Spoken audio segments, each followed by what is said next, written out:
Hello and welcome to the final cut, half cut, about 1.5 beers, so I'm getting there. With me, Jason Winter, and I'm Nick, and I'm nowhere near any level of drunkenness. you're not No, I'm still not pretty cut sober. in any way. Just so I can see, you're like cut. I'm definitely not physically fit, if that's good. I'm definitely not. Like I was No. saying, how are you, Nick? I'm doing I was doing really well, and then I stepped in the puddle on my way over here, Oh, and my really? day's been ruined. If your shoes wet, mate? No, they're not wet. It's just a small radio. puddle, and it just kind of shocked me, and it kind of. Oh, I know that. Yeah, like in the dark when you're like, oh. Yeah, and then it just ruined my day. Like Bambi on ice. Yes. Yeah. Yeah, I'm doing really, really well. Nice. Yeah, I've been playing games, which I've done in a while. I've watched films, which I've done in a while. Nice. Yeah. What films you been watching? I watched a film called Tag. Tag. It's Japanese. Ooh. And it's really weird. What's it about? It's difficult to explain, man. Sion Sono is a genius, but he's also mental. Okay. And I bought Resident Evil 3 remake, and in I've the space heard. of 2 days, I finished it 4 times. So they've brought out all these older games, but they've brought up the graphics to standard. Yeah, is there's that a right? Spyro remake and all that. Yeah, stuff. yeah. See that. I'm all right as well. Apart from like I was saying, I'm fat. I'm 30 in 8 days, right? 8 days? Yeah, 8 exact days. A week and a day, and I'm officially old and fat. You're allowed to be fat when you're 30. Yeah, but It's I don't want to encouraged. be. I'm like Peter Pan. I am talking of Peter Kidnap Pan. children from the night and. No, I mean I want to live forever. Like No. young, forever young. I wanna be. No. And what I've realised is I attempted to watch Legend, which I said to you online, is like the best pedo fucking fairy tale. Like it's weird as fuck. Are you really gonna use the term the best It and is then follow it? mental. But you're gonna use the term pedo. No, story I mean in the sense like and best. In the it same takes the idea of the conversation. fairy tale, like, because obviously a lot of folkloric stuff, like, there's a sexual undertone to, like, Well, yeah, I mean, know. Sleeping Beauty, she's comatose. Some prince just like, trying to get all up on her. yeah, like, And Sleepy, also, I think in storyline, like, she's supposed to be like 13. yeah, and she doesn't give late consent 30s. to kiss No. him, because she's for him to kiss her because she's asleep.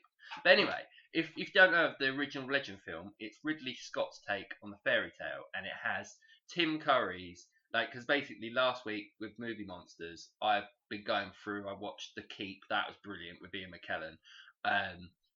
Just fucking Tangerine Dream soundtrack, it's fucking mental, and the bad guy's mental as well. And so like I was going through all the top movie monsters, and Tim Curry's Devil is in it, and I am right, it's Tom Cruise, right? yeah, Tom Yeah. Cruise is it, and it is insane. But anyway, I couldn't find a decent coffee. I'm not buying it, and it was mental. So I watched that, all fat and sassy, and then I went back to watching normal shit like The Mandalorian, which is today's kind of topic, tied in with the Disney Plus Investors Day announcements of all the new Star Wars. Which everyone loves to hear about, investors. Yeah, this is another central theme of today's podcast, is the idea that, like, sort of like the economic influence on art. Like, yeah, new Star Wars, Mandalorian, and these other like projects, I think quite cool. Yeah, I'm a big fan of it, and they have made me, who as a child didn't like Star Wars, particularly I didn't like the prequels. I was about 11 when Phantom Menace came out, and Did so you not like the prequels when you were a kid? no, I'm the target demographic, and I thought they were crap. I had a fight with some kid who was like a foot taller than me. I knocked him on his head. Knocked him to the floor in the playground in year 4 for not liking Star Wars, and he was with all his mates. And I was all on my own. Fucking showed you, didn't I, Tom? I'm not over it. Yeah, no, it's understandable. But I really liked the Phantom Menace when I was a kid. But again, I was a dumb kid. Yeah, I mean, I think I was like 6. yeah, I didn't mind. I think I liked it. I think I liked Darth Maul. Darth Maul was a cool. good villain. Yeah, Yeah. dual bloody ending. But I'm assuming you're aware. Double-ended dildo with a lightsaber. I'm assuming you're aware of there. the post-revisionist love for the prequels nowadays. Yeah, I'm aware that people do like. I mean, we got a bit wrapped up in trade things and all of that, but Yeah, the Trade Federation. Trade Now Federation. everyone kind of looks back quite lovingly on the prequels, which I still don't understand because I also did quite like the opening sequence, and also the best part of the sequels is the that version, that score by John Williams. I can't remember what it's called, Fate of the something, but anyway, that song. Battle of Fates. We can put it in the. We can update that in the description of the YouTube channel, and that is a good. That's a banger, you know. Yes. Go on, John Williams. And he's made plenty of bangers. But yeah, just before we get into everything, and the news, we need to talk about quite a few people have died recently. RIPs. Yeah, part of this, Tom Lister. Yeah. Very Zeus. From, Debo died recently, which is a shame. RIP. RIP. Also, John le Carre, Tinker Tailor Soldier Spy writer, good author, and Barbara Windsor, which is a national bloody treasure. And I saw this meme with all of the Carry On cast, all the main cast, and it's like it says Carry On in Heaven, and I was like, oh, and that, yeah. Nice. Nick doesn't care, but he's a piece of shit. So no, you're not, mate. I don't know. No, it's fine. Barbara Windsor slighted him. If you didn't know, Nick was a long-term extra in EastEnders during the late 90s as a walk-on for Phil Mitchell, like stand-in. And the very idea that you tell people that I would be any interest in EastEnders is actually insulting. I've had some people say terrible things to me. I actually haven't. No one really gets mad at me. But I've heard some terrible things said to me, and that might be one of the few things that's actually legitimately made me angry. Is how dare you? We've all done jobs that we don't. How dare you tell people I like EastEnders? That is actually annoying. Actually. You're a Corrie fan. That's a Hollyoaks till I die. No. Yeah, we can all just name. What's the shit tier? Crossroads was probably the worst one. Neighbours. Don't. No, I've got someone really loves Neighbours that I know. And the biggest one really 2 weeks ago, let me speak English, frankly.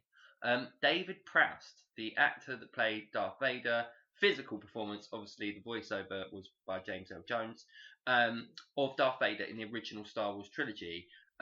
He was a bodybuilder. I read up about, his friendship with Lou Ferrigno and Arnold Schwarzenegger, and so R.I.P. mate, like he's a genuine, legend in the Star Wars world. So do want to pay tribute to all of them. Movie news this week, which has informed the kind of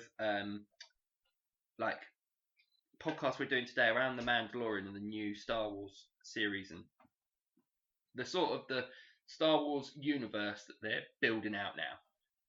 Is that basically there was the Disney Plus Investors Day announcements, which they've announced 61 films and shows across Disney, National Geographic, Marvel, etc., and Star Wars. 61 films, mate, and TV. That's a lot. That's a lot. There's a lot of stuff coming out, which includes one of the highlights I saw was there's going to be an Alien TV series that looks quite good. Done by the guy that directed Legion, the TV show, so that should be quite cool. There's loads of stuff. I'm not going through it all. I really just wanted to discuss the 10 Star Wars stuff because Mandalorian and that, Yeah. Also, Spider-Man 3. Everyone's in Spider-Man 3. If you're a film fan and you are not being bombarded with updates about Spider-Man 3 on your social media, etc., they haven't got your data. They haven't, GDPR, they haven't got you. You're lucky because every fucking day, everyone's in Spider-Man 3. I actually haven't had it in Spider-Man 3. I've not been paying attention. Original Doc Ock, Jamie Foxx as Electro, Tobey Maguire been spotted, suited and booted. Tom Holland. Oh, was that? Oh, okay. And Andrew Garfield and Doctor Strange is here. The worst Spider-Man, Andrew Garfield. Yeah, I mean, I don't know. I mean, I watched this cool, again on Disney Plus yesterday, this cool documentary around the more obscure kind of things. So back in the 70s, do you know about Japanese Spider-Man? Who had a Megazord and shit? No, I don't. Alright, it's a brilliant documentary. So basically, they licensed Spider-Man to be made in Japan. One of the guys in the production thought, no, he's got to have a giant robot thing. And Transformers and Power Rangers is directly made out of what they produced with Japanese Spider-Man, and it also they were gonna sack everyone and said it was shit, and Stan Lee said no, it's brilliant, and it influenced an entire generation in Japan. It was really quite interesting. I do like that about Japanese media. It's it doesn't matter what it is. They will somehow get a Gundam in it. It doesn't matter what it's. No, but that's what he invented. I know, but it's going So Gundam was what. So Japanese Spider-Man, and then they did Gundam, and the whole thing is influenced from Japanese. I didn't know this, and it's like a revolution to me. No, but yeah, it's revelation. They're just they're going listen, what are we doing? Spider-Man, alright, let's get some giant robots in this. Yeah. Let's got to fight something. What are we doing? Pride and Prejudice. Let's get some giant robots in this. You know, someone's got to fight. But that's what that mean. That is, if you want to go and find out where that's all from, Japanese Spider-Man started it all. Pretty impressed. Yeah. So that's my news. Yeah. It's not a lot of news going on. Well, I have some news. Yeah, go on, Nick. That actually I find quite very interesting. Are you familiar with the director and the works of one Paul W.S. Anderson? Paul W.S. Anderson? No. You might know him from his films. Paul Thomas Anderson. Well, have you heard of the film Event Horizon? Yeah. Where Larry Fishburne, friend of the show, with Sam Neill goes onto a spaceship that's been to hell. Yeah, I really like that. That's a great film. That was directed by Paul W.S. Anderson. Oh, cool. He also tends to directing the Resident Evil films. Oh, right. That I'm not going to go into because it just makes me upset. They are inconsistent in quality. They're not. No, they're very consistent in shit quality. But he made a film this year, also based on a video game, also based on the Capcom video game called Monster Hunter, right. Which I'm sure has very little to do with the actual game itself. Right. But this, I didn't even know this film was out until recently, because this film has been banned from China and blacklisted, and has been review bombed by the Chinese people because within the first 2 minutes of this film, it begins with a racist child rhyme about Chinese people. Oh dear. And it has been, this is the only film I can think of that has been shown, because this is a film relying on Chinese money to make any money, and they have banned it, and it is being review bombed. Have you seen it? No, because why would I want to watch it? It's a Paul W.S. Anderson video game film. Okay. But you know the rhyme, Japanese, Chinese, Oh right. The Chinese version of this film begins with that. Yeah. It is highly offensive. So if you're offended by that, it's a child thing. Well, it's a child thing, and if you're making a film for the Chinese audience, why would you do that? Why would you make that your first Don't thing? insult them. And that it has been banned from China. It's been pulled from theatres or streaming services because I'm not sure what is running at the time in China. Yeah, good point. And this film, and the thing about the Chinese audience is, I feel personally insulted them, not for what's happened, but on how hard American films will pander to Chinese audiences. Well, it's the second largest, or maybe the largest film market in the world. Oh, I'd say it's definitely, but it's I'm also is there anything being aimed at you and pandered at you so hard that you actually enjoy? Because I play a lot of video games, so I get a lot of ads being gamer fuel, fuel for gamers, sit on this because you're a gamer, and nothing makes me hate your product more than trying really hard to make me overkill. Yeah, no, that's a good point. Because they do that in a lot of films. They've done that a lot. I mean, the censorship issue in China is important because at the end of the day, I've had this view for some time that basically what we need, and this is since the sort of Avengers came out in 2012, right? Is let me explain just before I get into this. Is that so? I have an issue with, say, in the Avengers, the Hulk throws these villains hundreds of feet in the air, and they smash into a concrete building. Yeah. There's no blood. No. Right. Because I think I've talked about this before in Avengers and stuff. The level of violence, obviously because of censorship and the target demographic, and it is a family movie, is curtailed to the point where it's cartoonish. That's the point of a comic book movie. Yeah. I understand that, but obviously in my sort of love of the gritty, your Dark Knight sort of stuff and all that shit, I want there to be an element of realism to the violence sometime, or I want basically my idea was have two versions of the same film. So you have the 12 version that's cool to go out in China, and then you have the R-rated version with the blood. The one about the China don't care about blood. They don't. They care about kissing and homosexuality. Well, it's not even that, because like the heteronormative ways of challenging their way of life. Yeah, and also it's weird because there are times authority. where this is definitely hyperbole, but there's stuff like this happen. There'll be times in films where, let's say, they're fighting like aliens or robots, whatever it is. Yeah. And this is hypothetical, and some jets fly by and they destroy the robots. Right. In like the normal US UK version, it'll just be, oh great, we've got our jets shown up. But in China, it'll be like, oh look, it's the People's Republic's Chinese Air Force has finally shown up to save us all. And it's going, oh, and then like they'll edit flags to be Chinese, and like they'll create storylines to make the Chinese characters heroes. Yeah. And stuff like that. And it's like, if I was a Chinese audience member, at some point I've got to be like, this is insulting.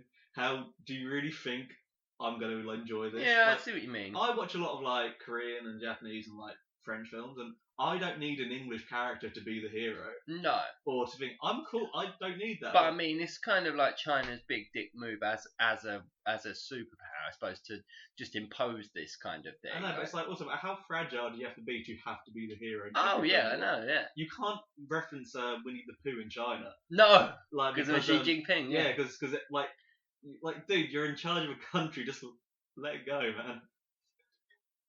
Good point. Also, no offense, but President Xi does look a bit like Winnie the Pooh. Oh, yeah. As someone, as a child, by the way, Winnie the Pooh is probably my fucking main jam. You do know that now that your name's... They're going to hunt me down. Yeah, your name's on this thing, so if you ever go to China... Fuck them. I don't care. I don't want to go to China. Well, fine. When China finally conquers us... Oh, yeah. I will be first in the gulag, man. Yeah. I'll be first in the fucking re-education camps. And you know what? You can't fucking re-educate me. I've got an IQ of 135. Come for me, G. Me and you. We'll have a wrestle. No, I'm joking. I have no problem with the people of China. I love their the people of China. authoritarian rule, not so much. Yeah. China, it's a beautiful country. It's got some great media. It's great culture. Yeah. Their president looks like Winnie the Pooh. Yeah. Like, I think we can all... I'm just a big Vladimir Putin fan. That's my thing. Have you seen that one of him riding the bear? Yeah. Topless. Legend. Yeah. We offended Rupert Murdoch last week, so now let's go after Putin. No. Which is really, we are going to get fucking assassinated. Our views are like, so Rupert Murdoch, monster. Xi, monster. Putin though, what a guy. Geezer. What a cool guy. No, he's supposed to be the richest man in the world. That can't be true. No, he's stolen $800 billion from do you know why he walks the way he walks? No.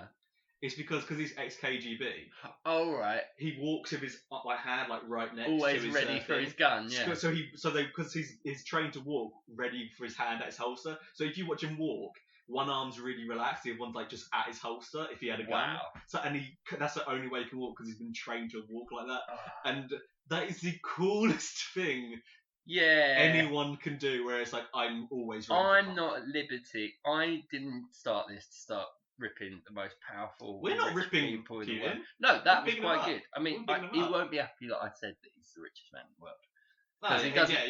world. If there was another re-education centre, you would also be there. Yes. I'd only be in one of them. Yeah. He'd be like, thanks for host the comment. I shoot you now. Fair enough. Right, I feel like I've just sold my life away. Yeah. Right. So the theme of today's podcast. We're done with news, yeah? You got anything else you need to get off your chest? I'm done with news. I mean, I definitely want to talk about Resident Evil films, but that's like 4 hours of me basically just complaining to an echo chamber. Yeah. You wouldn't even have to be it. Yeah. Like that, and I'll just do it myself. So. First one, 5 out of 10. The one with the weird Nemesis. It all went down. Yeah, Nemesis. Yeah. Terrible. Oh, those films are so bad. And you don't need, if you want it to be dumb, just do the Resident Evil story that's already done. Yeah. You beat up a boulder. Stupid. So good. So today's theme and topic is Star Wars stuff and the Mandalorian. So, like, what I thought, Nick, right? We've done some obscure shit. I'm gonna be a views whore. I'm fishing. Fishing Are for you them going to be a likes. dirty little view slut? Yeah, I'm like Pingu, just like with my rod. That's a very obscure reference. I was going to say, I'm trying to go for views and do Yeah, mainstream shit. yeah. You Pingu. throw out a, what? 90s Pingu. Let's say early 90s as well. Pingu to Mandalorian segue. Perfect. Oh, beautiful. I'm so on point. Do you know what I mean? I'm like... You might as well drop a bag puss reference there while you're at Fuck it. Why not? Shout out to bag puss. Yeah, the magic roundabout. like, do you remember have you seen the herb garden? Is that Bill and Ben, the flower pot? No, mate, no, it's way before. I'll link you, fam. Anyway. The Mandalorian. Starring Pedro Pascal of Game of Thrones and Narcos. Narcos. You a Narcos fan? Do you like it? I liked the first season a lot. I like the first season, and I can be fucked with all different, No, I think I like the first two. Right. And then it started being about Pablo, and I was like, don't really care anymore. Yeah. Not important. Though. Yeah, if you don't know who he is, he played the Viper in Game of Thrones. Yeah. And he was the partner in Narcos. Yeah. And I just like the idea of Narcos. I was thinking about this while I was watching Mandalorian. Like, there must be people out there that were doing gear watching Narcos. Fucking hell, man, it's crazy. Do you know what I mean? 100%. I bet you they did. Yeah, obviously. It's like chemsex parties. Do you know what I mean? I bet you they did that. You know when like Breaking Bad got big, all of a sudden meth got really popular. Do you think so? It did. There was spikes in meth rates. I ain't seen any statistics. Yeah, in America, it was like meth rates going up. I believe that. And people started just throwing pizzas on roofs. People started selling blue meth. Brilliant. Blue meth became really popular in America because of Breaking Bad. That's quite cool. Yeah. I mean, it's not cool. It's cool, but also kind of disturbing. Yeah. I mean, it makes sense to me as a businessman. Do you know what I mean? Like, just piggyback off. You got to respect the hustle of a guy being like. I mean, we are literally trying to piggyback on the hype train of Mandalorian. So if you're a drug dealer, Breaking Bad's the biggest thing ever. Fucking do you, hun. You do you. Like, you go make your money. Make them stacks. Do you know what I mean? At the end of the day, putting some blue food dye on some meth ain't going to be the most unhealthy element to it. Like that I can tell unequivocally. I do like the idea of a meth head, like being like, is that food colouring natural? Yeah. Is that organic and free range? Is this meth gluten free? Yeah. Is my meth vegan? is this free range? Yeah. What is our drugs vegan? That's what I was trying to work out. It depends on the drug, I'm assuming. I reckon it is.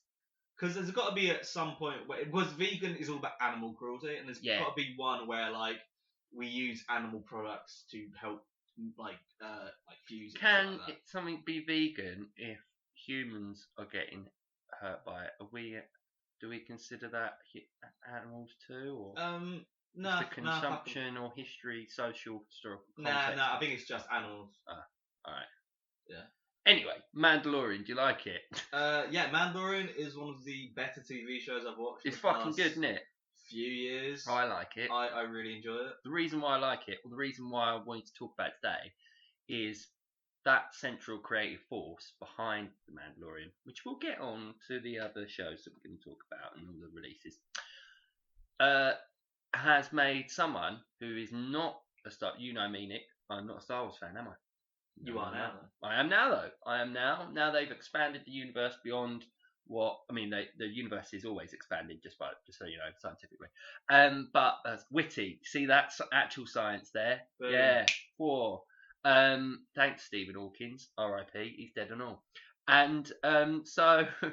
I generally forget he died. Yeah, I do as well. I keep on forgetting he died. I see him because every time I look at him, I'm shocked you're still alive.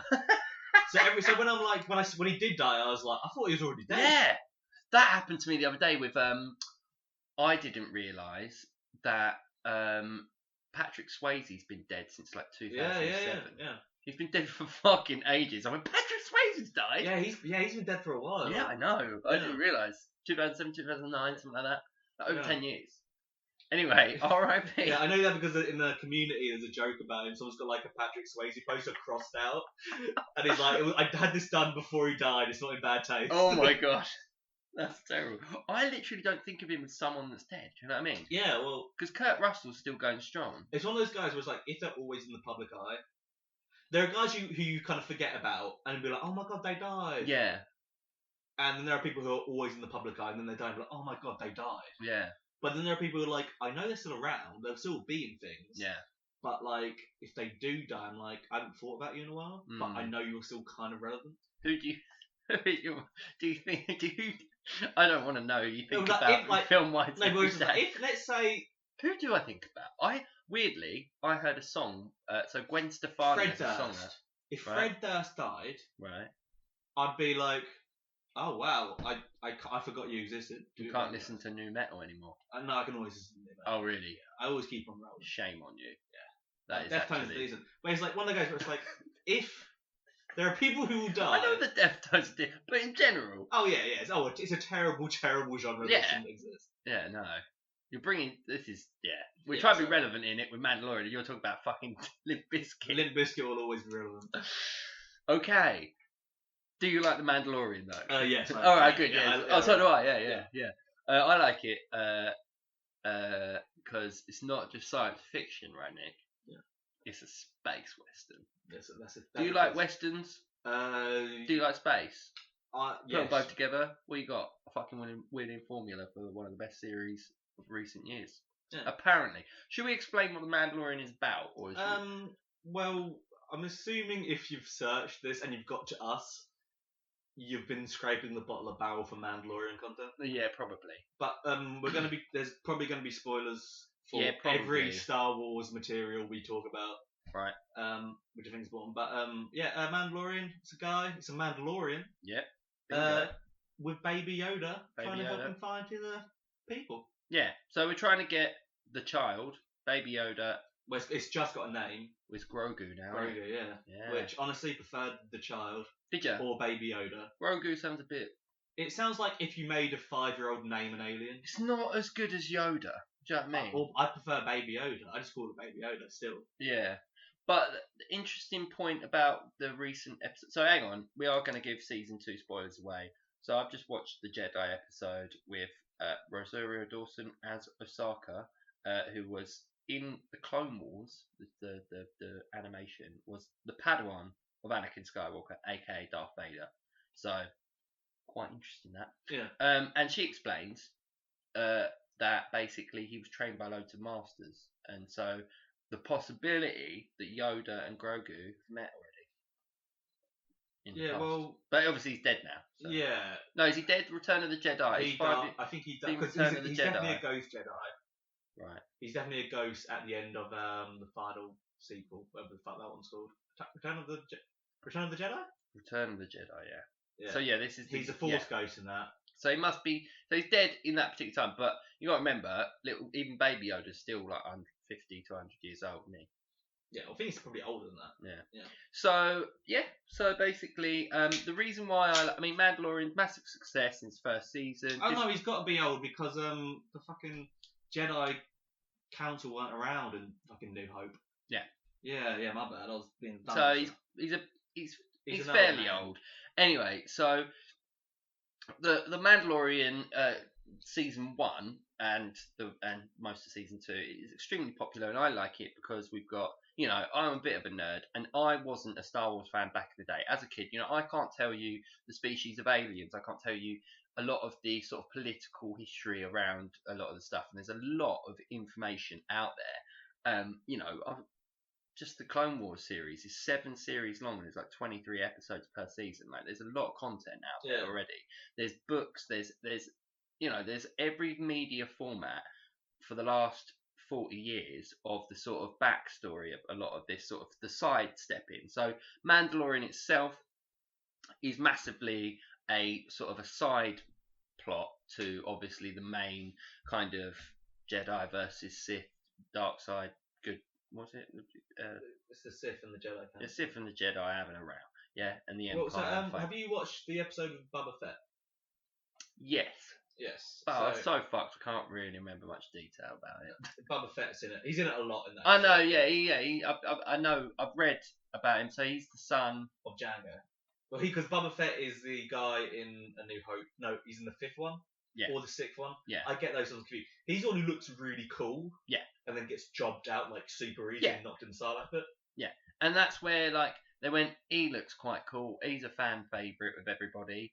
Let's just do that. I like Boba Fett purely because the only reason people care about him is because he looks really cool. Yeah. And he looks because he's got a jetpack. Nothing in those films.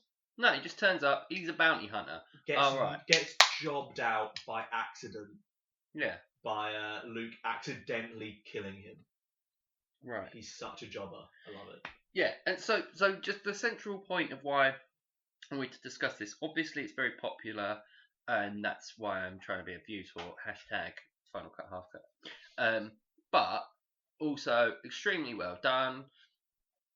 It's the centre of our, I suppose, cultural lexicon of the time at the moment. Like, it's the cool thing to watch. Yeah, there's not a hotter thing. There's not been more Teddies this year for both adults and children more than Baby Yoda. Yeah, Baby Yoda's the hot shit right now. I am trying to think of a TV show that is bigger than Mandalorian. It's not. Because there was Breaking Bad, but that's done. Game of Thrones is done. And I'm pushing it. Maybe The Expanse. I love that show, but Mandalorian is the biggest show. I'd say it is the biggest show. Yeah, that is definitely the one that has the guy on the street talking. Yeah, everybody watches Mando. Yeah. Okay, and so it's the kind of like it's sort of brought, and again, it's an adult version of Star Wars, isn't it? It's not as no Jedi's. I fucking love it. No Jedi's up until now. Episode 13 of season 2. Still love it. No Jedi's. Yeah, great. And it was really quite interesting for all of that. You know, I'm someone that was 11 when Phantom Menace came out. Those prequel movies were sold directly to me, but for some reason, I just never got invested in them. And to me... Well, when did you watch the original trilogy? I went to cinema, mate. I went to cinema. Original trilogy? Oh, no. They released them... they put them all out on telly when the prequel series came out, so I watched them about the same time. Yeah, and you didn't enjoy them? I did, but not enough to be a fan. I went to 3 different primary schools as a child, so I was an outsider. I was Mando, right, trying to protect myself, and all these kids were like really into Star Wars and like collected everything, and I was just like into Power Rangers and Batman. And so this big guy started bullying me, and then one day I just fucking knocked him on the floor for not being a Star Wars fan. So I had an actual fight at like 9 years old because I wasn't a fan of Star Wars. It deeply affected me. And now I've gotten over all my childhood trauma. I've overcome, improvise, overcome.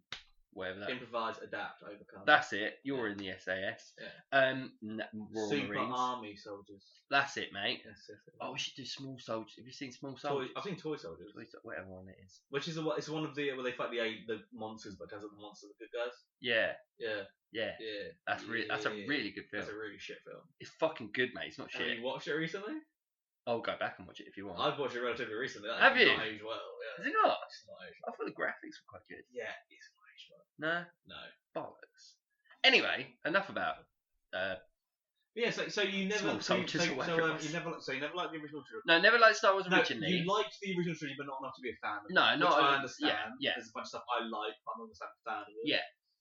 But, I was like, I could take it or leave it. Now, I think, it's partly because of what I want to talk about with Dave Filoni and his creative influence on Star Wars. If you don't know who Dave Filoni is, he's a creative director for Lucasfilm. As part of the Explained series on The Mandalorian, he was invited by George Lucas to his house. So he's kind of like the person entrusted with Star Wars by George Lucas personally. He produced and directed and wrote Avatar: The Last Airbender, arguably one of the best children's series of the last, of all time. I wouldn't call that a children's show. That is a... What, Airbender? Yeah, that's not a children's show. Well, it is. It was on Nickelodeon. Yeah, but I wouldn't call it a show for children. What age would you show children that? Like 13. Really? Yeah. Because if I would, I think it's suitable for 10-year-olds. I think because Well, yeah, but I mean, like, I don't think that is aimed at. For me, a child is like 7. Well, it was. That I wouldn't make. They wouldn't care about that. It was on Nickelodeon. Yeah, but so was a bunch of shit on Nickelodeon. Yeah, I know, but what I'm saying is, it's genuinely, it's unrefutable. Oh, I know it's a child show. I know it's a child show, but I wouldn't call it a child show. But I would say, I agree with, I both disagree and agree with you. In terms of categorising it, it is. In terms of how complex the themes and the storytelling, how intricately told those stories are, I think everything that it explores is really interesting. I'm just saying, calling it a child show isn't giving it enough credit. It is very 100%, well written. 100%. And so, for those who don't know, Dave Filoni, one of the major creative forces in that, a couple of the others went off and did other shit. He then went on to work on Star Wars: The Clone Wars, which is an animated series that I'm now deep diving because of the success of The Mandalorian, of which he's executive produced. He directs a bunch of them, and he's one of the major creative forces. And so it just sort of spoke to me that, as someone that wasn't a fan of Star Wars, and I've bitched about the recent rebooted movies and all of that as well, fucking love this show. I'm really enjoying the ideas in the Clone Wars. There's a bunch of ideas in Clone Wars that we've only just started exploring in Mandalorian, and also have not been explored but will be explored in these other series and announced projects that Disney is going to produce over the next 2 or 3 years. So yeah, mate, that's why I'm talking about it. Is there any like standout things about the Mandalorian so far that you'd like to bring up before I go into other bits? I don't know. For me, like you, I'm not necessarily a fan of Star Wars. You're not a what do they call it? Like fanboy? Yeah, I'm trying to think of it is in religious terms, like what they say. Don't worry, we haven't rehearsed this yet. That much. Next, well, it's like of all the 9 films, I like 4 of them. Yeah, this is the thing. Because The Last Jedi gets a lot of shit, but I think it's actually the best one. But the films themselves, I think The Last Jedi is actually okay. It's all right. Yeah, it has got good. Of the new trilogy, that is the best one. Oh yeah, 100%. No. But I really felt that the cinematography, the giant when they come down. I think it's just got good ideas. Where it's like, I thought, all right. I won't totally rip that one. But no, if someone did rip it, I wouldn't give a shit. I'm not that big on it. But Star Wars it's fine. Yeah. It's one of those things where if someone says they love it, I'm not gonna buy it. I don't really give a shit. Yeah, but I think for me, but also in a very weird way, real quick, 2 of my favourite anything of all time is Star Wars related. Right. Because Knights of the Old Republic 1 and 2, I played these games. These are video games that I played when I was, I don't know, about 11, 12. Right. When the first one, 11, 12, I think I was like 15 when I played the second one. They might be some of the best video games of all time. Yeah. Especially, the second one could have been so much better, but they fucking rushed it. Right. So, even though I have not Star Wars Battlefront, you don't play that? I hate online games. So right, okay. The first 2 were really good, but the new one, it came like, hey, pay us like money to get a fucking unlock, and it's like, oh, fuck off, EA, you can... Yeah, you try to take so much money. Yeah, microtransactions are awful. EA Sports rip-off. There Yes, you go. So that's quite good. So it's not bad. Yeah, thank you. But yeah, Star Wars is one of those things where even though I've always known a lot about it, but I never cared about it. Right. Like I know a lot of the species. Yeah, we're staying off air. Yeah, and I think. But I don't care. But now you care, right? Now no, not really. I still don't care about Star Wars. All right, but you do quite like Mandalorian. You're going to follow it. Well, I really like Mandalorian, but I'm not going to say I'm a Star Wars fan. Would you not? No. Because I would say I'm now a fan of it. I mean, but I'm watching bloody Clone Wars and you Rebels. Now doing a deep dive. Before you watched it, I would say I was a much bigger fan of it than you are. Yeah. Now you're a much bigger fan of it than I am. Yeah. Yeah, okay. I agree with you. I just think that, because of my trust, I love The Last Airbender, so I will take Dave Filoni's take and I'll go, right, I'll watch all of that shit. Because I just trust that he's got it's quality control. That's what that guy's in charge of here. Like, there's Jar Jar Binks and all of those, like that species in the Clone Wars. Gurgans. And the Gurgans. But they still managed to, like, sort of they learn from their mistakes. Do you know what I mean? They know to take it with a pinch of salt. And well, because the Clone Wars were done like 10 years after prequel, so they learn, be like, okay, this is what everyone hates. Let's fix it. Yeah. And make it less awful. Yeah, and it was quite interesting for that. But yeah, I don't want to go too into detail for the plot of Mandalorian because if you've already seen it, but if you've searched this podcast because you like the Mandalorian, you would have already seen it and know what happens. If you haven't, just go and watch it. It's the best fucking Star Wars shit I've ever seen. Really got me hyped. Also, Apollo Creed in Star Wars, love that. Yeah. Also, Werner Herzog in it, love that as a film studies guy. Yeah. Bad guy from Highlander and Mr. Krabs is in it as like some demon alien geezer. Brilliant. Who's he in it? With Bill Burr at the end of the first season, he's the big red geezer. Oh shit! I didn't even recognise. Did you not? No, I did, man. I did. Yeah. Also, Bill Burr's in it, which is just bizarre. Twice. Like, how the fuck does he get in? How the fuck does that guy get in the fucking Mandalorian? I mean, he's the most fucking aggro guy. God, that's my Bill Burr impression. I could not tell that. Bill Burr. Oh, you fucking could. That is not a good Bill Burr. I've just shaved my hair off and become ginger. No. It sounded like generic American. Come on, I'm fucking Bill Burr. Oh my god. You sound like that guy in Demolition Man who's like, I want Taco Bell. You sound like that guy more than anything. I sound like Bill Burr, mate. You do not sound like Bill Burr. Clean your ears. And also, Breaking Bad geezer. What's his name? Gustavo Fring in the show. Yeah, we could research this shit, but we're not going to, folks. We're not going. You look it up. You're listening to me in your ears. You got Google in your hands. Do it yourself. It's not my job. Well, it is sort of my job for the show, but it's Gustavo Fring from Breaking Bad. Yeah. As he's got a dark saber, isn't he? Yes, he has a dark saber. And that's not a euphemism. Yes. And I'm assuming, like me. Yeah. You've got put your dark saber away. No, I'm assuming like me, you didn't know what that was until someone went, "Oh my god, it's a dark saber," and I was like, "Oh, cool." This is why it's interesting, it's because we meet the Queen, not Queen, of Mandalore in season 2. Well, she's part of Death Watch, and she wants the dark saber, don't she? Oh, she says that she's meant to be the Queen of Mandalore. And is she? Yeah, she's royalty. Yeah.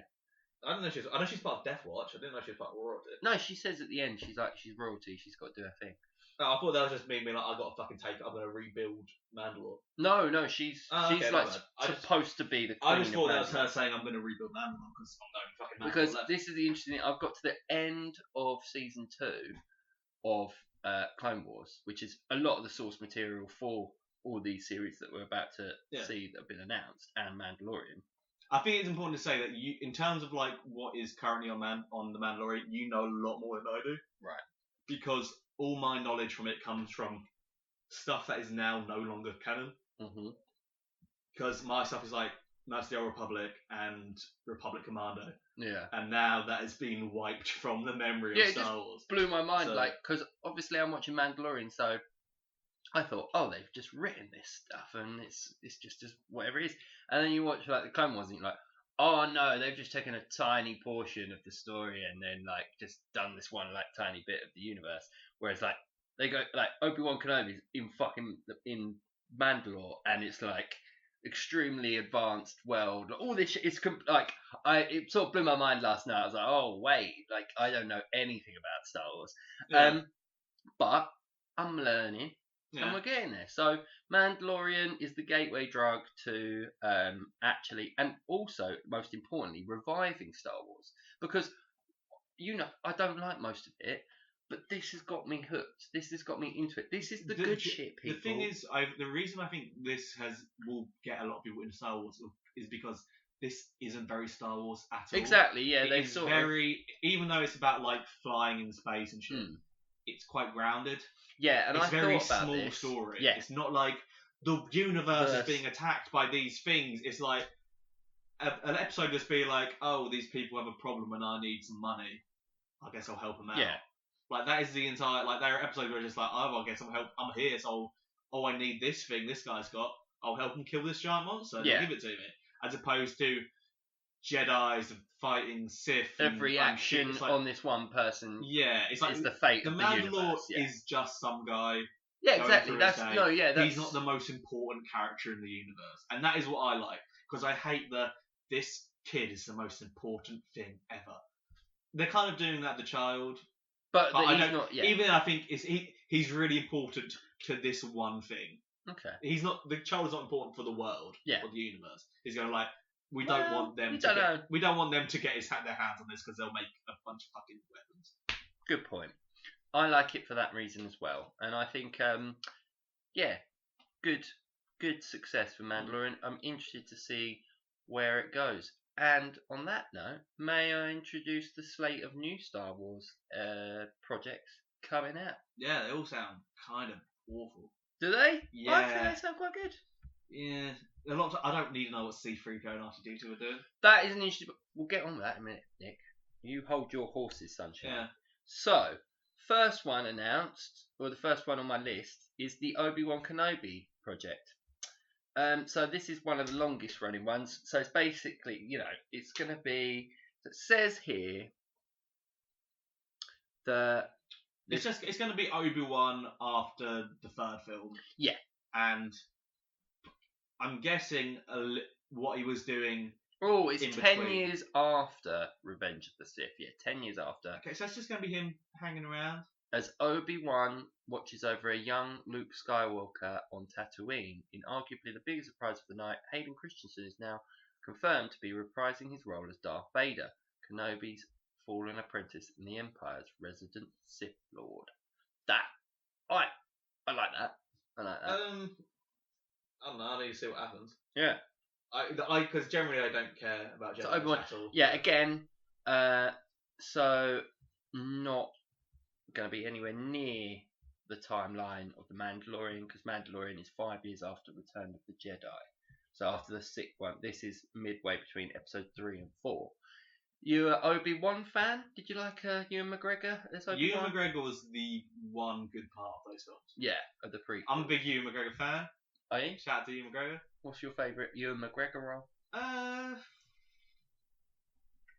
generally don't know. I just like Ewan McGregor. Every time I see him, I'm like, oh, there he is. Yeah, there's my boy. Him. He's a nice bloke. You can tell he's a nice bloke. Next one, Ahsoka, which I'm quite looking forward to because obviously Clone Wars is the source material for a lot of the stuff that's coming out. Dave Filoni and the rest of the creative team behind that are clearly they've laid. There's so many storylines and there's so much packed into Clone Wars that Ahsoka was her character was introduced in the Clone Wars for the first time, so that's where she's originally in. She's also in Star Wars Rebels, but yeah. So Ahsoka, played by Rosario Dawson, just recently was in the Mandalorian episode The Jedi. She reveals that name Grogu, and she is going to have a limited series alongside the timeline of the Mandalorian. So, are you excited to hear about that, Nick? I don't care about Jedis. Oh, they're the worst part of this franchise. Man. They're the worst part of the franchise. They're the best part. I mean, they're really not. They are so boring. Disagree. They're so boring. Whatever, Nick. And also, most people agree with me that the Jedi are boring. Why? Even in the Last Jedi, even Luke Skywalker was like, yeah, the Jedi's kind of sucks. Because it's just a bunch of politicians not doing shit. That is all the Jedi do. Aren't they like priests, not politicians? No, yeah, but exactly. It's just a bunch of fucking politicians. No, have you not watched the films? Yeah, I have, but they don't do anything. Good point. All right, fine. They're fucking boring. All right, but do you agree? I read this article earlier. Mace Windu apparently was one of the most powerful Jedi warriors of all time. He might have been. I don't care. Samuel L. Jackson is a yeah, and they wasted motherfucking lightsaber. They made Samuel L. Jackson boring to watch. That's a good point. You've got nothing good to say, have you? No, listen. Every time I watch or play or do anything involving Star Wars, the moment Jedi's become a central figure, I lose. I'm not gonna lose interest, but I want to see where they take it because Jedi's are always the least interesting part of Star Wars. I want to hear What's about the most interesting? The world, the planets, right. the Han Solo, the smugglers, the mercenaries, the wars. Jedi are just a bunch of guys watching stuff happen. He's not Jedi, he's Sith. Yeah, I know. But I think Sith are way more interesting. Exactly, that's the thing, but it's never about the Sith. It's always about the Jedi. Good point, Nick. And the Jedis are fucking boring. Alright. The main criticism in story is that the Jedi don't do anything. Good point.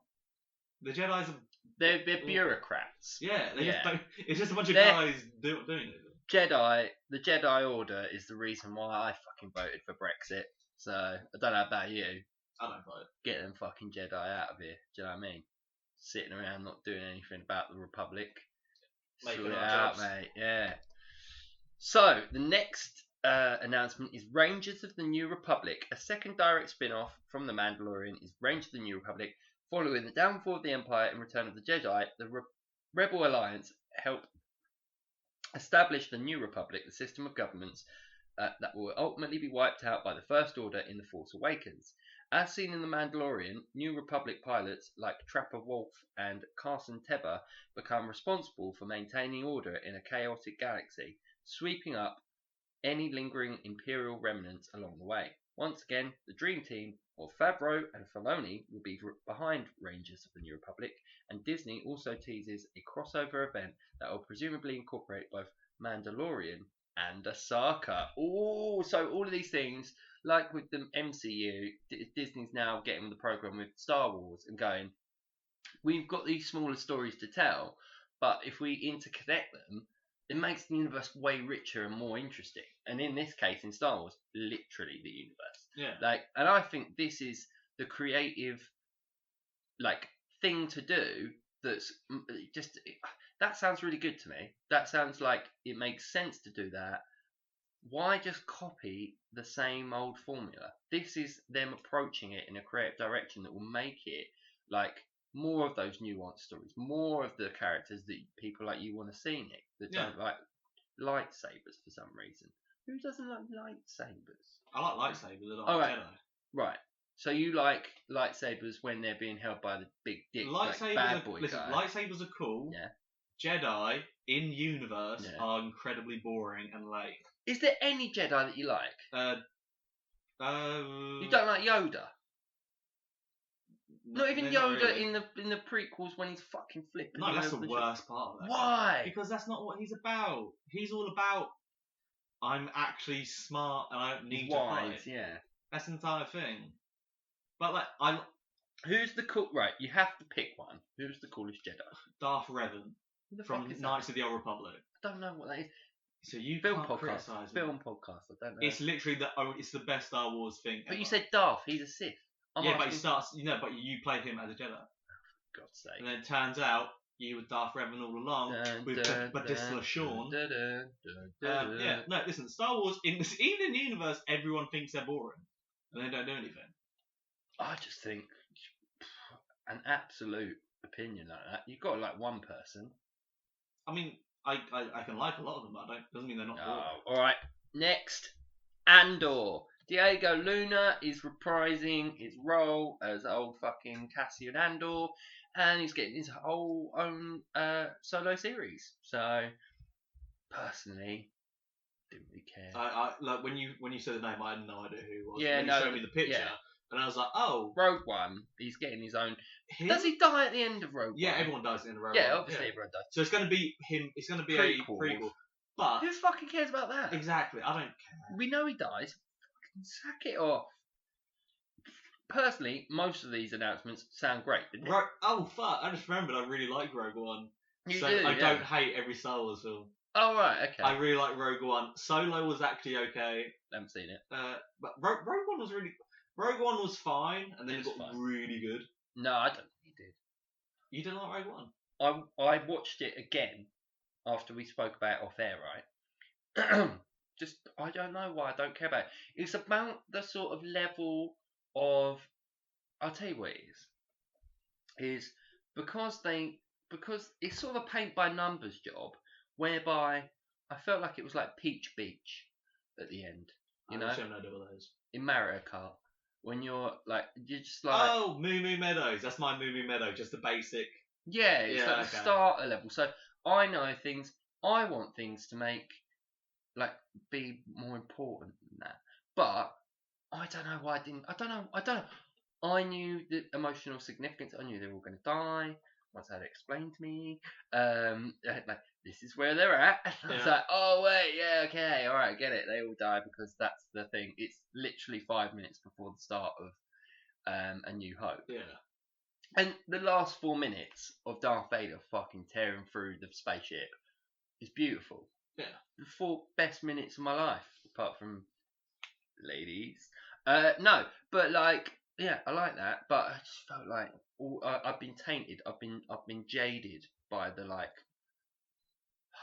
Come on, of the whole. So you didn't like any of the war bit, any of the battle? It was fine.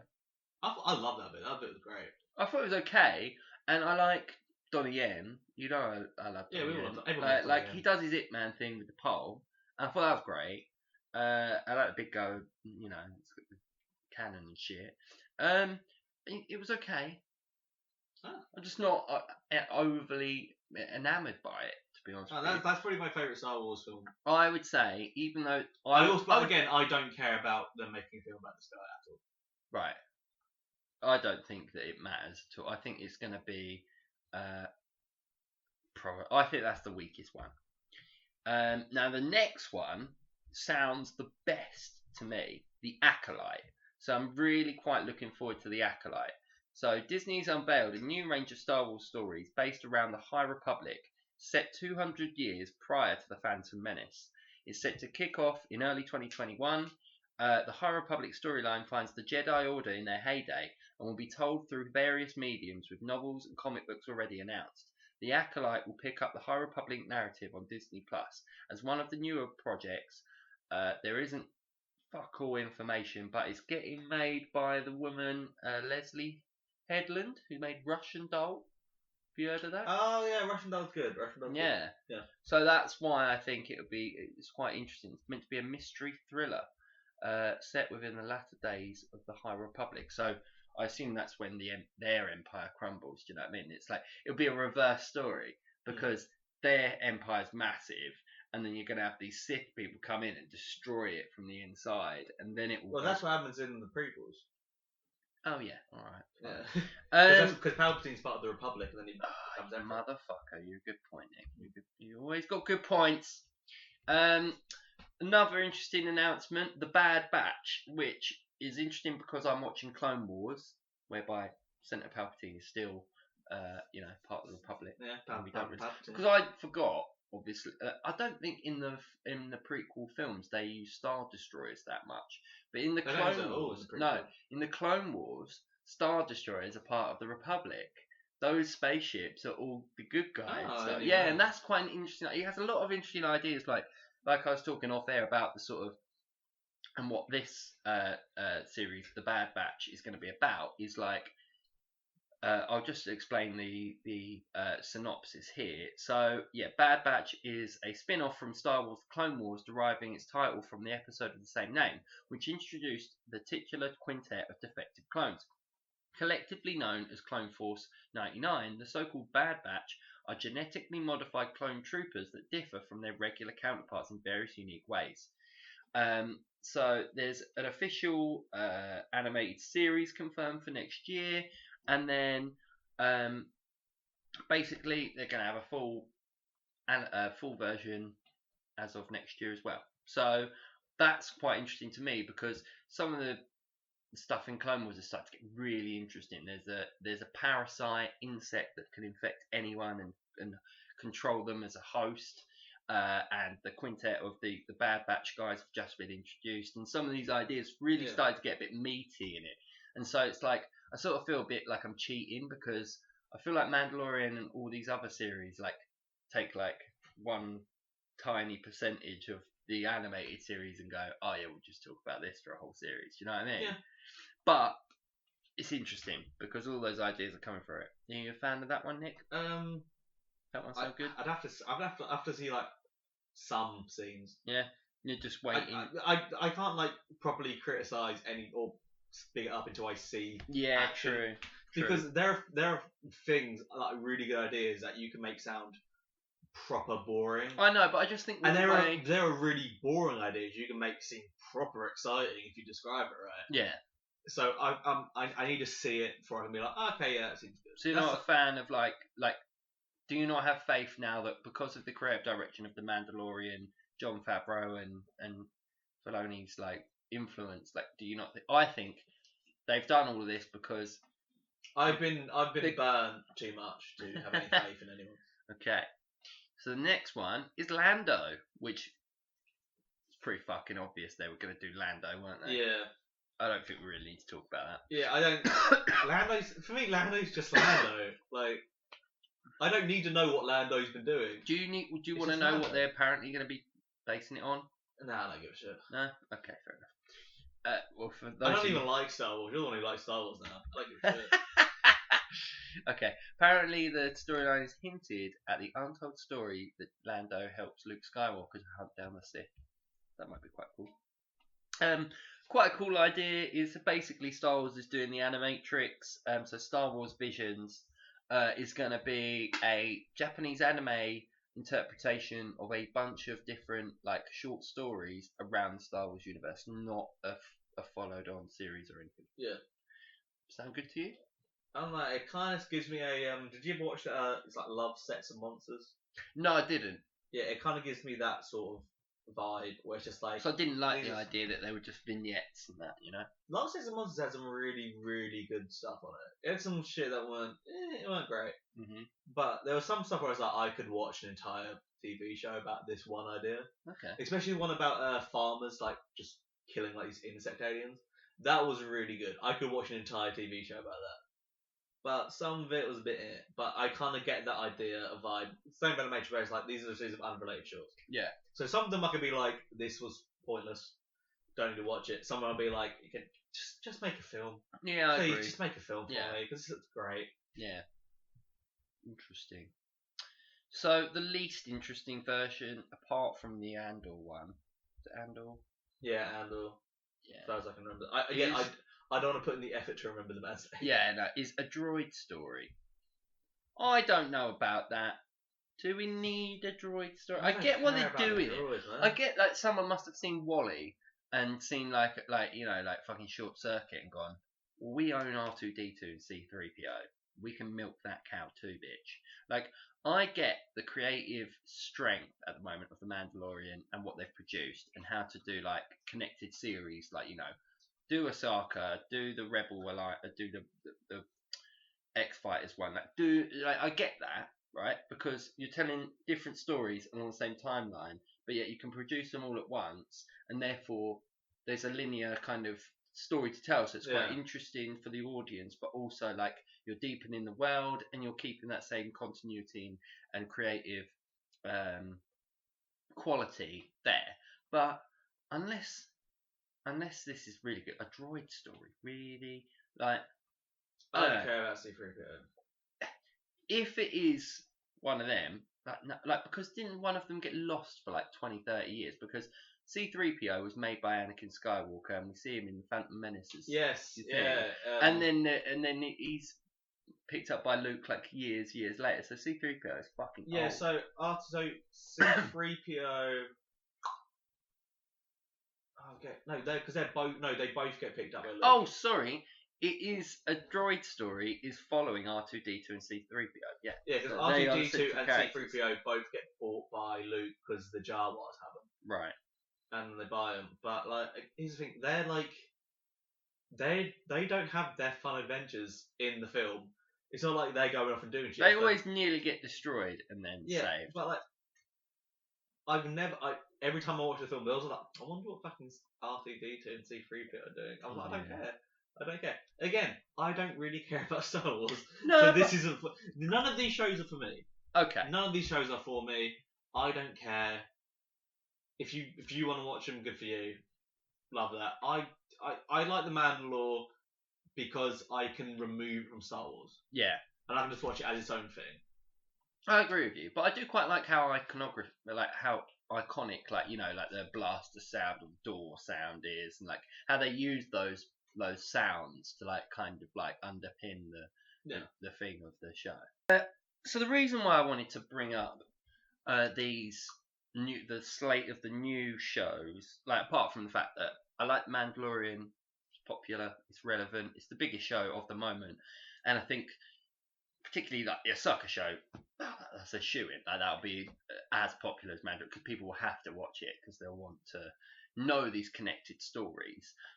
Personally, and going back and watching Clone Wars and stuff, like I was like, super excited. What? Because when you've seen it the same character from another thing, it's Yeah. like, oh, Darth Vader's in this for 4 minutes, like in Rogue One. And for that reason, like, I don't know, I was thinking about it, and also the nature of the way we consume film and TV now, like, very much a sort of industry point is that, this was an Investors' Day announcement. They call it the Disney Investors' Day because it's their investors watching it as like an annual financial report, as much as it is the creative slate for audiences, right? We're the product and we're consuming their content, right? Yeah. That's how they keep us going. We're like cows, and that's the grass, Yeah. right? And so it kind of annoys me that that's the reality of the situation, but we have got to the point. But that's always been the reality. I know that has. Yeah, you're quite right. I mean, Star Wars is probably, in terms of as a consumer product, always been something that's the first ever idea of a franchise, because they started the first film calling it the fourth one, so you knew there had to be others, right? We're interested in George Lucas signed the deal for the second and third one, and basically, like, he got all the merchandising rights because the studio wasn't willing to lay the money down. Yeah. And obviously, and that's the reason why he's so rich. He's fucking so much money. And so it's interesting to like looking at, for instance, Mank. Have you seen the thing about Mank? Mank is about the writer that wrote Citizen Kane, and it's starring who the fuck is it starring? Who's the main guy that plays Mank? Bloody British actor. Did Fight Them on the Beaches. He did Winston Churchill? Yeah. Gary Oldman. Gary Oldman. So Gary Oldman's playing the writer that was brought in to revise Citizen Kane. And I was thinking about it. Citizen Kane's considered to be the best film ever, yeah. I can't watch it because I just can't watch films that old. It's so boring. Fucking so slow. So and boring. I think, we're spoilt by the media and the so much content, so high quality now, that we will, as a modern audience, like, look at it and go, I can't fucking watch that. But of its time, of the golden age of cinema, the five studio system. It's not even that, because I can watch films from that, like, roundabout time, right, and still enjoy it. Like, there are films older that I've watched. Yeah, fair enough. And I can still enjoy. It's because the entire film, it's like acting. Yes. And I hate acting. Yeah. It takes much. itself so seriously.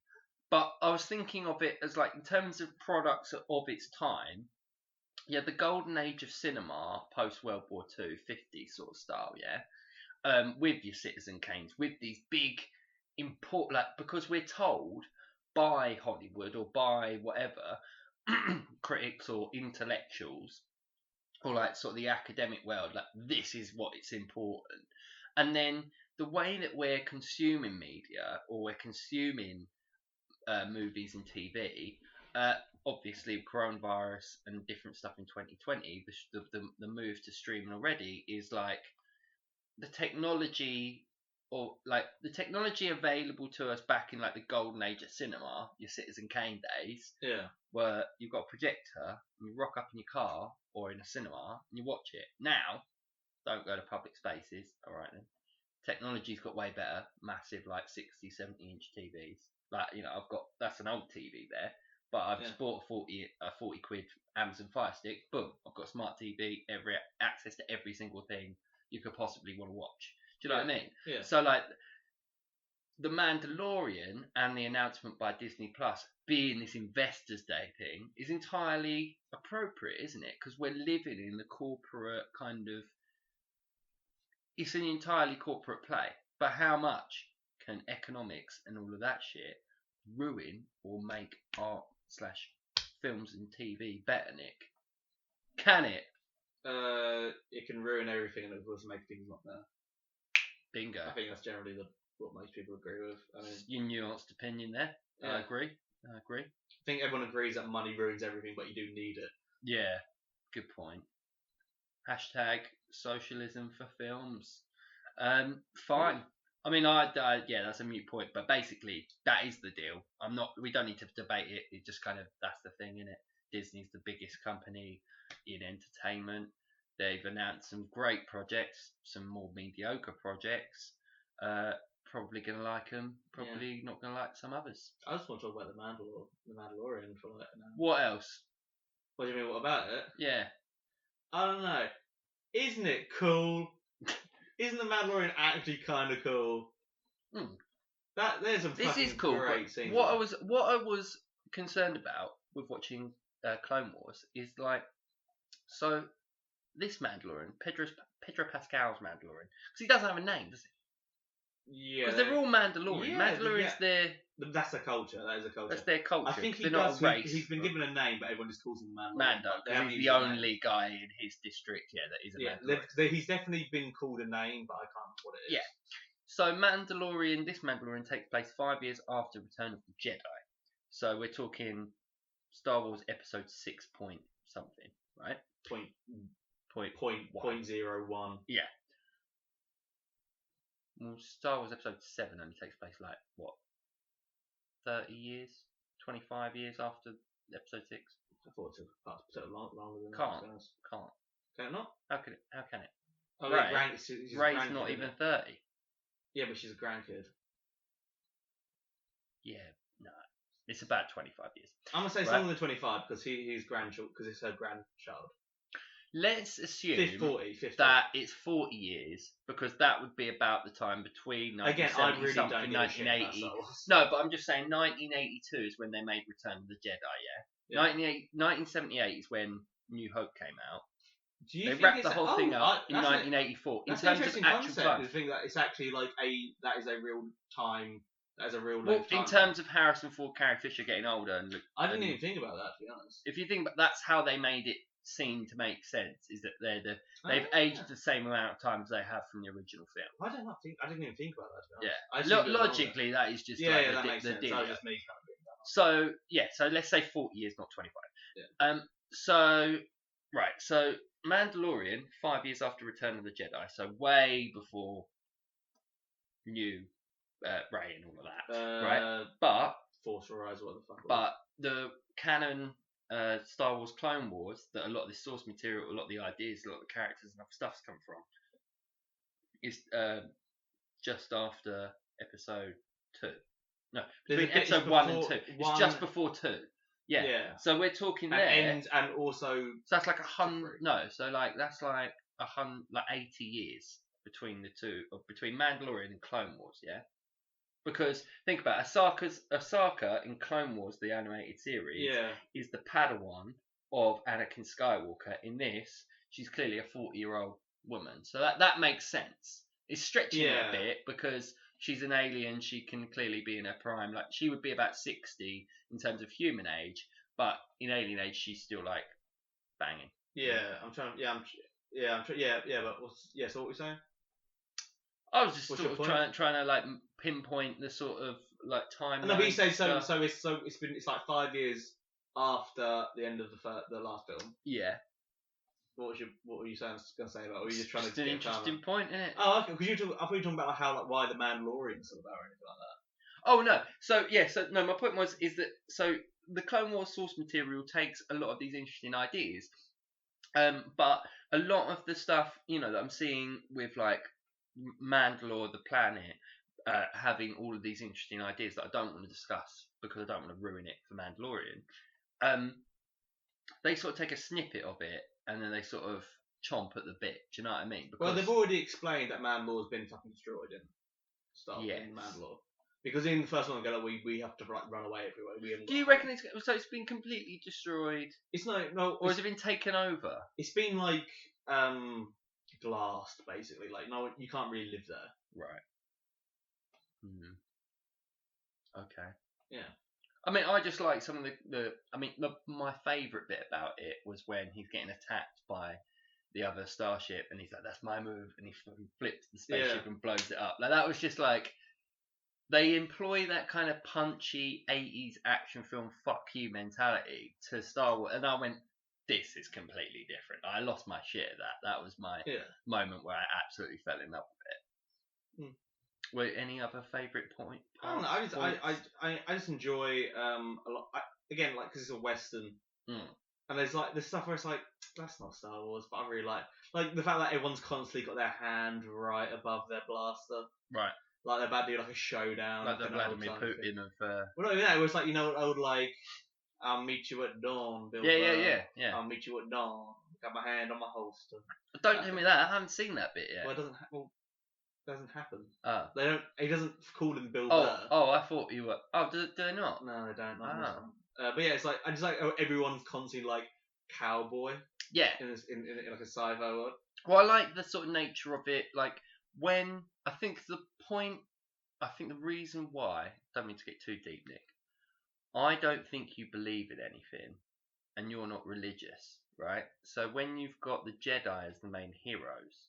You like heroes that don't believe in anything. No, I'm okay with them believing stuff. I just think Jedi. But you don't agree with it. I can agree with something. But do you like the Force? Like, do you... I like it as a concept. When they started explaining it, it got pretty dumb. Yeah. When it's like midichlorians, I hate for that. Yeah. Was dumb. Oh, fuck off. Yeah. No, I don't like that. Yeah. No, I'm cool with the Force. It is. There is sometimes where it's like. They use it to explain shit instead of like actually explaining. Be like space magic. That's why this happens. That's kind of dumb. I just know, like, if the sport, I just don't like the Jedi because they're just really boring, and they're the worst part of the story. Right.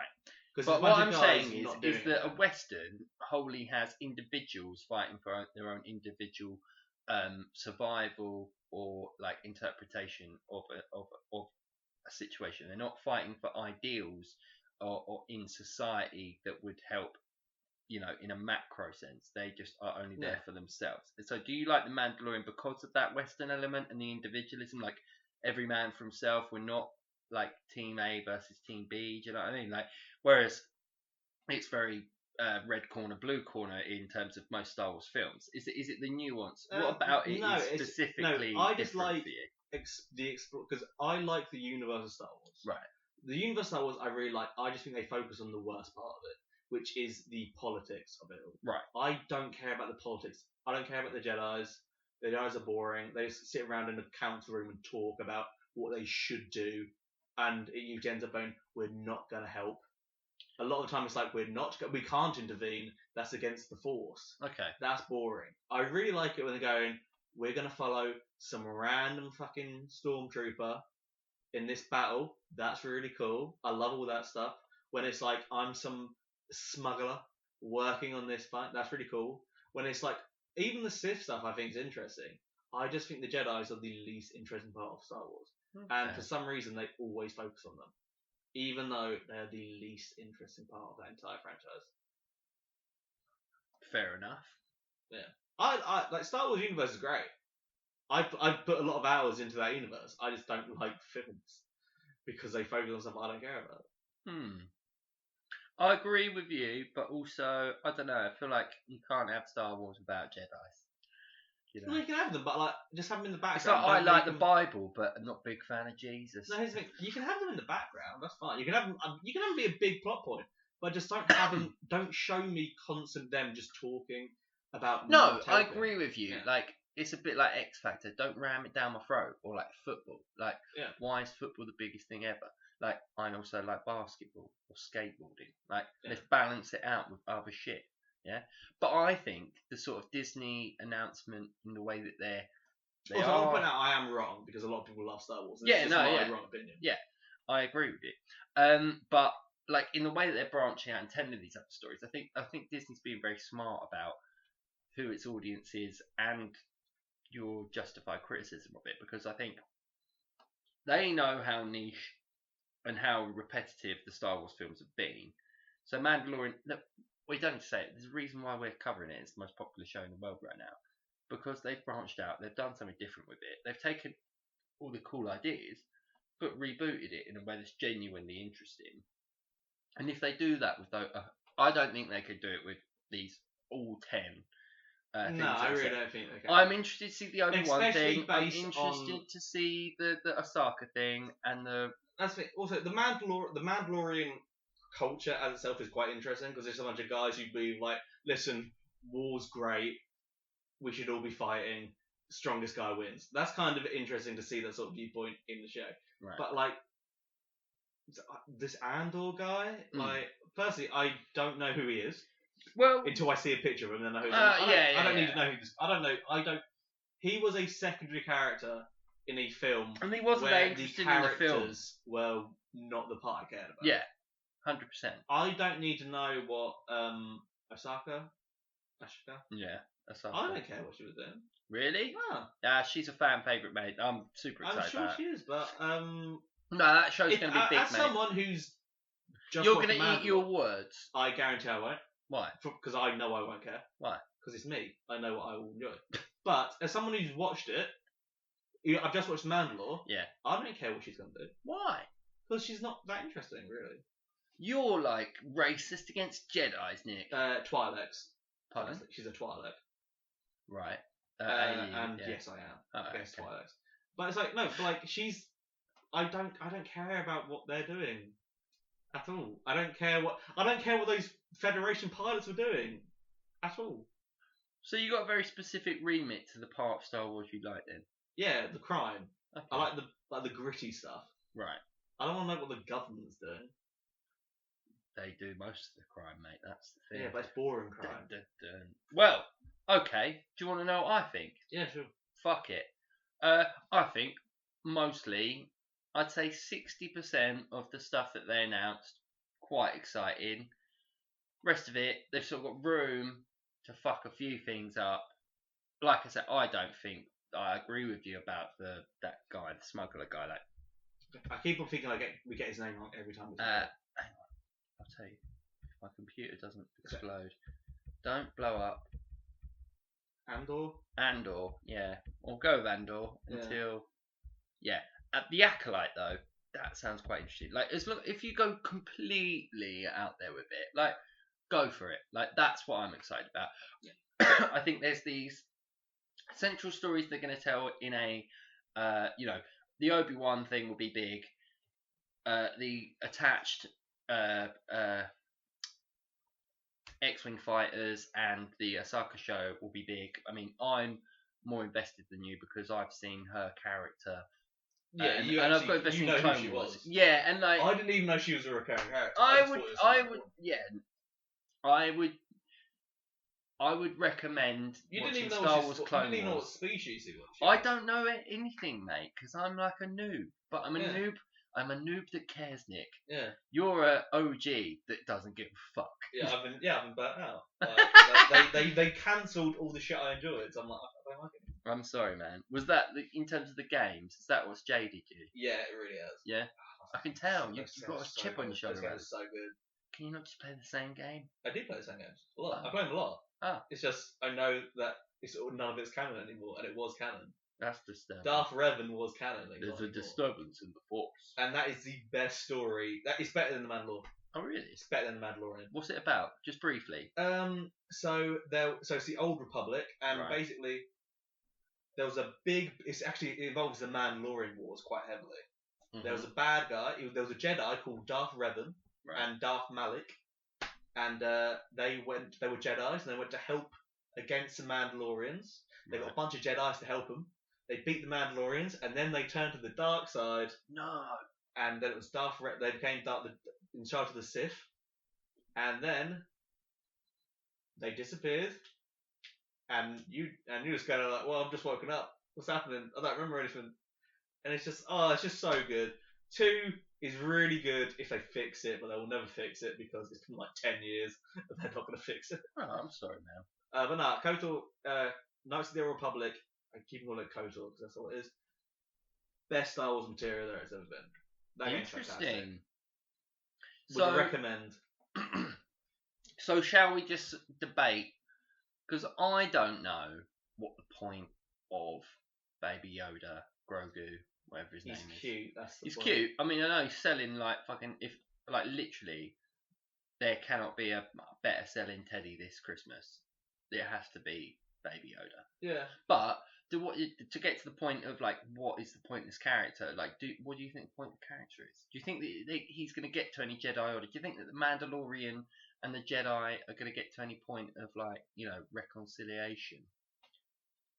I don't know. Well, it's season 3 coming out, Yeah. so I'm assuming this season ends with them he's saving him. He ain't gonna die, is he? Yeah, he's not gonna die, but I don't think they're gonna have any proper ending. I think Bubba might die, but that might be it. Yeah. Or Fennec. Bubba or Fennec might die. That's about it. But I mean, do you have a? So we know that Grogu is the same species as Yoda, and that therefore they can be used by the bad guys as weapons or their energy or etc. Well, I don't think it's that. I think they're harvesting it, using its DNA for force. Powers. Yeah, that's what I mean in terms of its ability to interact with the Force. But do you think that there's ever going to be we're going to see Baby Yoda properly talk and have a row with anyone? I wouldn't want to.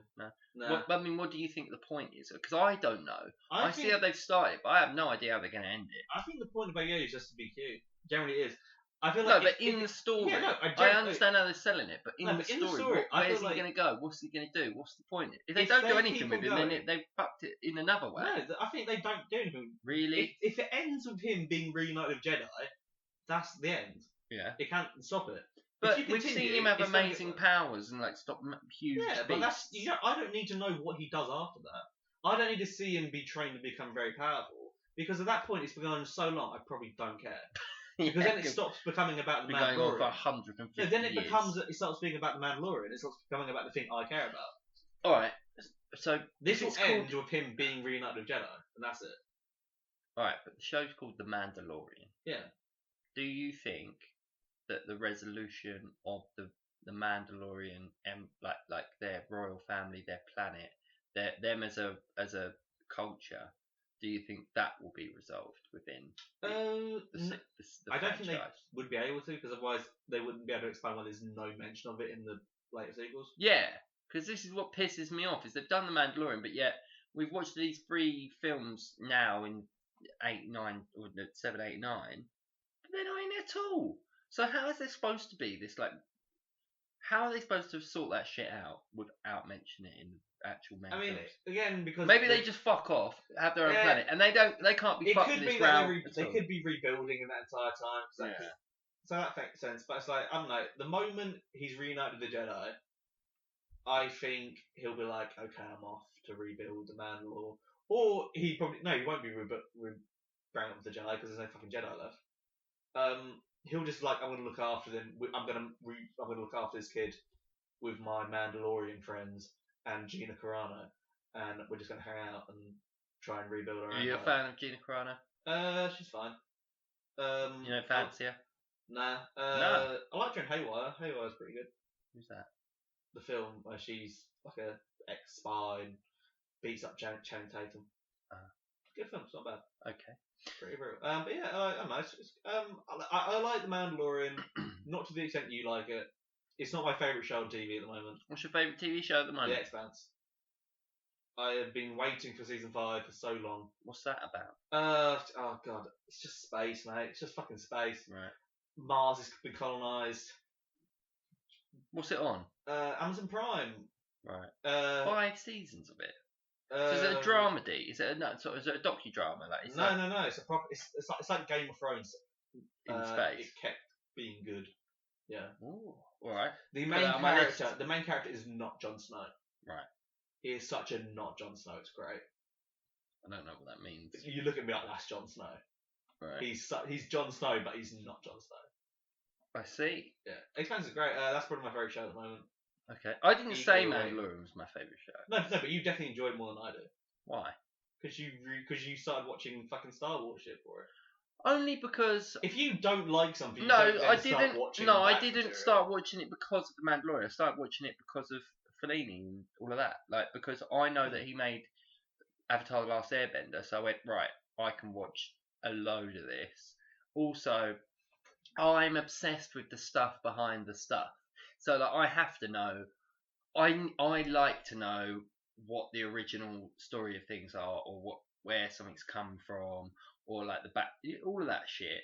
And the fact that Osaka was in it, the fact that I'd already watched a couple episodes and I went, right, so this is the creative centre of what Disney and Star Wars is going to be doing for 10 years. So it is important. So every time I watch a new thing, I go, I already know this, and I've already ruined it for myself before it's even begun. And that's the sort of overbearing wanker I am, Nick. Yeah, I feel that. Yeah. Cool. Mandalorian. Done. Disney Plus. Have some of that Disney Plus. I mean, you're welcome because we're free advertising basically. Yeah, free advertising. The 6 people who listen to this who probably already have Disney Plus. No, Disney Prime. He's invented something. Disney Prime. Oh my god, Disney Prime. Like when Disney Plus and Amazon Prime converge and become like a giant monolith, like literally like a Power Ranger Megazord out of the ocean. Whoa, so Disney Jeff Bezos Prime. Yeah, Jeff Bezos' like head in a giant fucking Who's like the glass owner thing. of Disney? I don't even know. Not owner of Disney. John Favreau is the main guy that directs all it's Amazon stuff. and Disney. Who's like and then we Disney? have Kevin Feige. Kevin Feige. I don't know how to Isn't say he it. the guy who did Ghostbusters new film? No. I'm pretty sure I am correct. Head of Disney is... Oh no, Bob Chapek. Yeah. And then Robert Iger, and then you've got look, Bob Iger. Yeah, Bob Iger's the main like CEO. I mean, Walt Disney used to own Disney. It's called Walt Disney. Yeah. But look, a bunch of old white rich motherfuckers that we're never gonna get to the level of own it, and that's about it, mate. Yeah. So that's been a motherfucking final cut, half cut. Cheers, Nick. Thank you for having me. Thank you for being here. Yeah. Peace.